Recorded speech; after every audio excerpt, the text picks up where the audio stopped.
I'm trying to start my stream. It's pretty much over now. It's pretty much over. I'm no longer in love with him. He purposefully killed my in love high on purpose. I started killing people's in love high. I started naturally doing that when I was 24 years old. I just naturally learned how to do that. Like, if my boyfriend would do stuff that just make me really not happy, like I used to work a 9 to 5 when I was 24, and if he would like sleep all day while I'm at work, and then when I come home he's still sleeping, and then go like play video games in the night with his friends, and that used to make me really mad because I was just 24 and I was like working all day, and I just felt like obviously it's a long distance relationship if your boyfriend is not talking to you all day plus sleeping, playing video games with his friends and other girls while you're sleeping. I think for a 24-year-old, I think you would understand how I feel. But starting that age of 24 is when I started being very like vengeful and killing people's love high that they have with me if I don't like what they're doing to me. And it's just basically just like ruining the image of what they're in love with. Basically they just can't, you just try to make it so that it's almost intolerable to just even like just even love you, even be in love with you anymore. So then they don't have a high anymore from you. So I always started doing that since I was 24. If I was in a relationship that I didn't like, now this guy killed my high. He killed my love high, so it's pretty much over.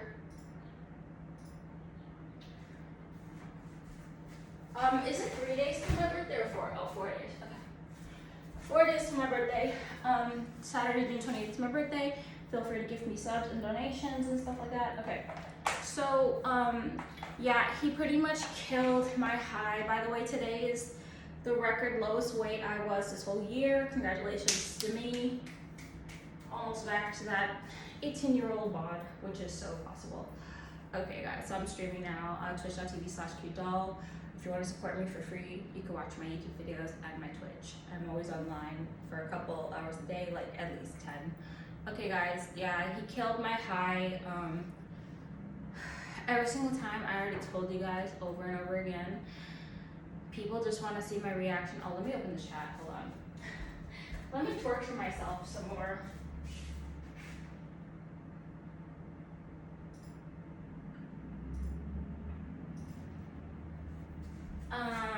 So,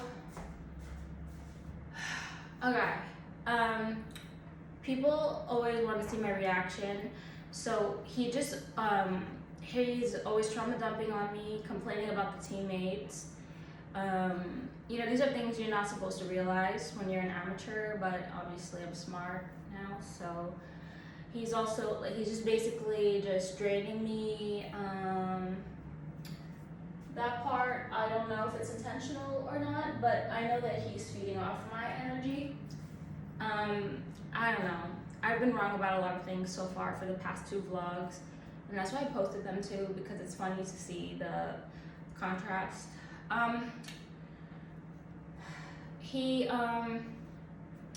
So he writes to me in 3 different places while I'm streaming. He writes to me in the Twitch chat, in the League chat, which is covered by my camera, and then also in text messages, all at the same time, depending, he's just everywhere. And like, I don't let it like, you know, get me like frazzled or like whatever. Like, I'm a very stable person, and basically what happened was I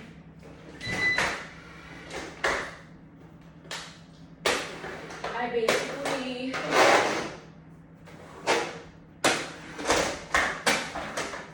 did all the streamer things. I responded to all the comments, but then whenever he writes anything in the League client, it's always really personally like attacking.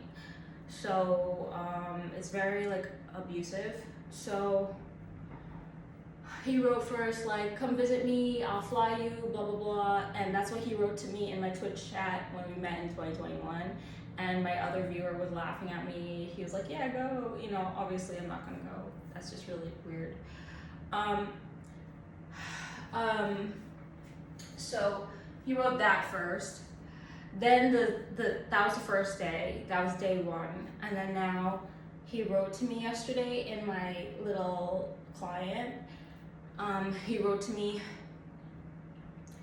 He was like, oh, I mentally broke down the set. I told him, like the player in the game, he's like, I told him that he's gonna lose before this game started, and then I like, whatever, okay, I did better than him.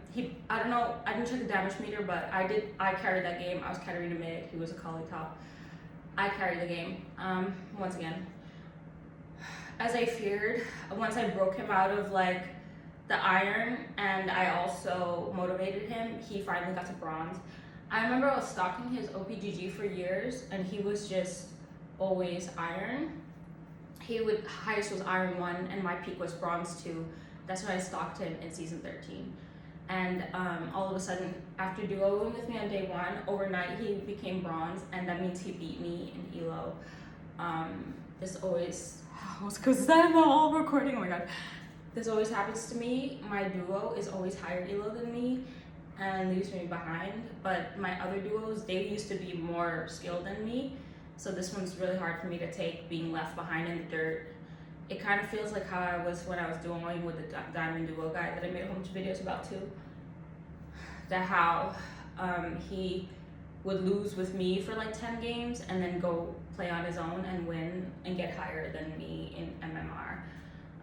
He killed my high because in the league client he wrote, that's what I did. He wrote, that's what I did to you too. I like mentally broke you. And that really just hit a lot of triggers for me. A lot of people always wonder, like they always tell me in my past, like, you know, you're so passive aggressive. Don't be passive aggressive.